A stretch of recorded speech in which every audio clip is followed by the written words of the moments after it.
Israel को हमले की चेतावनी मिल चुकी थी। ये ईरान का बदला था। पूरे इसराइल पर करीब 200 बैलिस्टिक मिसाइलें बरस पड़ी।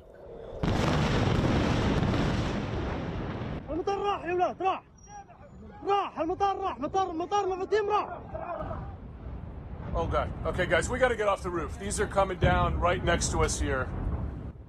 ईरान से 2000 किलोमीटर की दूरी इन मिसाइलों ने सिर्फ 12 मिनटों में तय कर ली। जब लोग शरण लेने के लिए भाग रहे थे, तब इसराइल का डिफेंस सिस्टम मिसाइलों को गिराने में जुटा था। इसराइली प्रधानमंत्री बिन्यामिन नेतन्याहू ने कहा है कि ईरान को इसकी भारी कीमत चुकानी होगी। ईरान ने बड़ी गलती की है और उसे इसकी कीमत चुकानी होगी। ईरान की सत्ता को समझ नहीं है कि आत्मरक्षा और अपने दुश्मनों को जवाब देने का हमारा इरादा कितना मजबूत है। हम अपने नियम पर कायम रहेंगे कि जो हम पर हमला करेगा, हम उस पर हमला करेंगे। टेल अवीव में ये रेस्टोरेंट हमले की चपेट में आ गया। मध्य इसराइल का ये स्कूल भी। अमेरिका ने कहा है कि उसने कुछ मिसाइलों को गिराने में मदद की है। अमेरिकी एजेंसियों ने ईरानी हमले को लेकर पहले ही आगाह कर दिया था। बीती रात राष्ट्रपति जो बाइडेन ने कहा कि इसराइल को उनका पूरा समर्थन हासिल है। Based on what we know now, the attack appears to have been defeated and ineffective. And this is testament to Israeli military capability and U.S. military. बीती रात जब इसराइल पर ईरान का हमला हुआ, गजा में ईरान की राजधानी की ही तरह जश्न मनाया गया। बीते शुक्रवार को इस्राएली हमले में ईरान समर्थित हिजबुल्लाह के नेता हसन नसरल्लाह के मारे जाने के बाद ईरान ने बदला लेने की कसम खाई थी। इससे पहले जुलाई में इस्राएली हमले में ईरान की जमीन पर हमास के नेता इस्माइल हनिया की मौत हो गई थी। बीते कई महीनों से शांति की कूटनीतिक कोशिशें की जा रही थीं, क्योंकि अंदेशा था कि गजा में चल रही जंग कहीं पूरे मध्य पूर्व को अपनी चपेट में न ले ले। मगर ये कोशिशें नाकाम रहीं और अब ईरान के अभूतपूर्व हमले के बाद ये माना जा रहा है कि इसराइल भी जोरदार जवाबी कार्रवाई कर सकता है। इसराइली जो ज्यूइश न्यू ईयर है वो आज शाम से मनाना शुरू हो गया होगा, तो उससे संबंधित कई सारे यहाँ पर एक्टिविटीज प्लान थे। उन एक्टिविटीज पर रोक लगा दिया गया और उसके थोड़ी देर बाद जो है यहाँ पर मोबाइल फोन्स पर लोगों को सूचना आई कि वो शेल्टर हाउसेज में चले जाएं। शुरू में तो उन्हें समझ में नहीं आया, क्योंकि आमतौर पर यहाँ पर जब सायरन बजते हैं तो लोग शेल्टर हाउसेज में जाते हैं। तो उस दौरान कोई सायरन सुनाई नहीं पड़ा, लेकिन तकरीबन 10-12 मिनट के बाद सायरन की आवाज जो है वो शुरू हुई।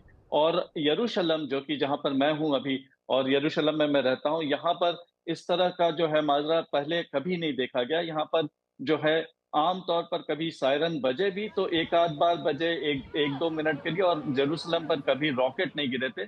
लेकिन कल शाम को जो यहाँ पर हमला हुआ, उस दौरान तकरीबन 15 मिनट तक लगातार सायरन की आवाज आती रही।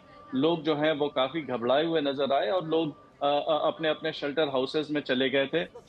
उसके तकरीबन 15-20 मिनट बाद फिर जो है फौज के तरफ से एक सूचना आई कि लोग अपने शेल्टर हाउसेज से बाहर निकल सकते हैं। और जब मैं बाहर निकला तो बिल्कुल सड़क जो है यहाँ पर सुनसान नजर आ रहा था। देखिए, आज इसराइल के उत्तरी इलाके में अभी भी लगातार वहां पर रॉकेट गिर रहे हैं। हिजबुल्लाह के खिलाफ जो है इसराइल की जमीनी कार्रवाई चल रही है, तो उसके मद्देनजर उधर से भी काफी हमले हो रहे हैं। तकरीबन 100 से भी ज्यादा रॉकेट जो है इसराइली फौज के अनुसार उत्तरी इलाके में गिरे हैं। और वहां पर मेरी लोगों से जहां बात हो रही है तो एक घबराहट है। लोग अभी भी शेल्टर हाउसेज में बने हुए हैं, अपने अपने घरों में हैं, लेकिन साथ ही साथ वो ये भी कह रहे हैं कि अपने अपने घर में लोग जो है रोश हशना यानी कि ये नया साल जो है इसको मनाएंगे। जहां तक बाकी इलाकों का सवाल है, चाहे जो यहाँ के सेंट्रल इलाके हैं या फिर यहाँ पर जो दक्षिणी इलाके हैं, इन सारी जगहों पर जो है लोग फिर भी जो है एक तरह से राहत की सांस उन्होंने ली है। और माना यह जा रहा है कि वहां पर जो है लोग मनाएंगे नया साल। ईरान के अंदर कई कट्टरपंथी इस हमले का जश्न मना रहे थे। हालांकि ईरान के विरोधी और लोग इस मसले पर बटे हुए हैं। ईरान में विपक्षियों का मानना है कि इसराइल ईरान की सत्ता को पलटने वाला है और इसे लेकर वो काफी उत्साह में है। हालांकि कई विपक्षी नाराज हैं, क्योंकि उनका कहना है कि बमों से लोकतंत्र नहीं लाया जा सकता। हमारे जो भारतीय नागरिक वहाँ में है, उनका वेलफेयर, उनका सिक्योरिटी, क्योंकि वहाँ काफ़ी सारे लेबर्स है, फिर मर्चेंट क्रू नेवी जो है, वो सारे इस टेंशन में वो आएंगे, इसके एक डिफ़िकल्ट सिचुएशन जो बन रही है, इस टेंशन में ये लोग भी अनफॉर्चुनेटली इस प्रॉब्लम में अब्जॉर्ब्ड हो जाएंगे। तो पहले तो हमें उनकी वेलफेयर के बारे में सोचना है, वो कैसे वहाँ में महफूज रहे, उनका सुरक्षा हमें इंश्योर करना है। वो भारतीय गवर्नमेंट को पहली उनका यही सोच रहेगी। दूसरी बात, एक्सपोर्ट्स, ऑयल एक्सपोर्ट्स जो है उसमें भी काफ़ी सारा इसका इफ़ेक्ट्स हो सकती है, क्योंकि ऑयल प्राइसेस ऑब्वियसली इसमें डेफिनेटली इसका उतार चढ़ाव रहेगा, जिसके वजह से बहुत सारे इश्यूज़ है, जैसे ट्रेड हो गया, ट्रांसपोर्ट हो गई, फ्रेट चार्जेस हो गया, एयरफेयर जो है एयरपोर्ट के अभी डिटोर करके जाना पड़ेगा, लॉन्गर रूट्स लेने पड़ेंगे, ट्रेड रूट्स भी लॉन्गर होगा। Cape of Horn of Africa, वहाँ से जो रेड सी से जो होती थी अभी हॉर्न ऑफ अफ्रीका से करनी पड़ेगी। इसके अलावा जो हमारे एग्जिस्टिंग प्रोजेक्ट्स है, जैसे I2U2 हो गया, और फिर चाबार पोर्ट भी है, फिर आपके आईमैक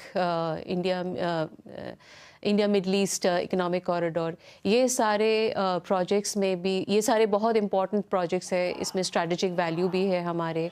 ये एक बहुत डिफ़िकल्ट सिचुएशन है, क्योंकि दोनों कंट्रीज़ के से हम स्ट्रॉन्ग रिलेशंस मेंटेन करते हैं, तो दोनों के ख़िलाफ़ ही कोई अभी तक तो कोई स्ट्रॉन्ग इस तरह से स्टेटमेंट नहीं आई हमारे गवर्नमेंट की तरफ से। दोनों कंट्री अपने डिप्लोमेसी को चांस देंगे, पीस को चांस देंगे, ताकि एक जो रीजनल एक टेंशन है जिसका असर बाकी देशों में भी पड़ेगी, इंक्लूडिंग इंडिया, उसके लिए हम लोग